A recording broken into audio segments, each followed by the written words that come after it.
And all this brings us back to where we began, the probe into the Trump-Russia collusion. Now, remember, in the course of his investigation, John Durham, the U.S. attorney, has reportedly obtained, we learned this just today, 2 BlackBerry phones that were used by Joseph Mifsud. He's the mysterious Maltese professor who sparked the entire Russia probe. On hearing the news, my next guest remarked, "I lived this spy story." Boy, does he want to know what's on those BlackBerries. Joining me now, George Papadopoulos, author of the book Deep State Target. George, you just heard the previous conversation. You can comment on that if you want. But what did you mean by that very ominous line in hearing that these Mifsud BlackBerries have been taken by the U.S. government? Thanks a lot for having me, Laura. So basically, how I would summarize this, the grand statesman under Rome, Cicero, do you know what he said?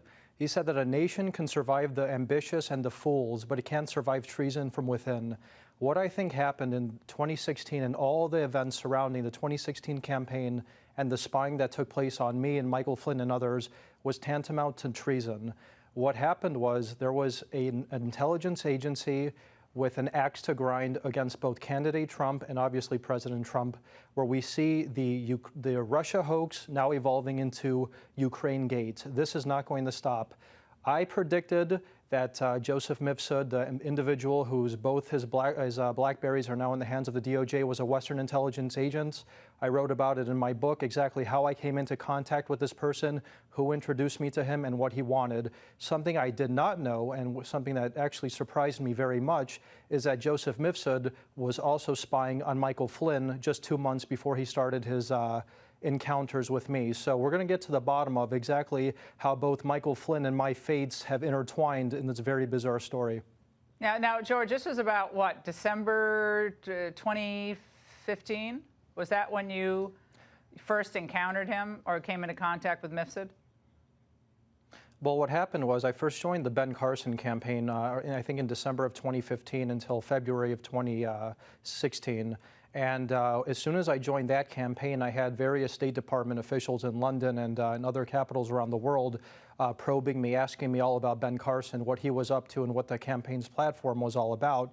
As soon as I leave that campaign and I join the Donald Trump campaign in March of 2016, before even the Washington Post or the American media knew that I was joining this campaign, I had Joseph Mifsud and other intelligence agencies knowing all about me, what I was doing, and what Donald Trump's campaign was all about. So the notion that this investigation, Crossfire Hurricane, started spontaneously on July 31st, 2016 is absurd. That was ridiculous. I think John Durham and William Barr, it's completely absurd. No, and what we're totally going to finally realize is we're going to understand how soon did these intelligence agencies, who had vested interests in a Clinton presidency, by the way, people forget that in 2016, the reason I'm being sued apparently now by the Italian prime minister is because the guy in 2016, the socialist prime minister, Matteo Renzi, and David Cameron in 2016, and Morrison, I think, or whoever the leader was in Australia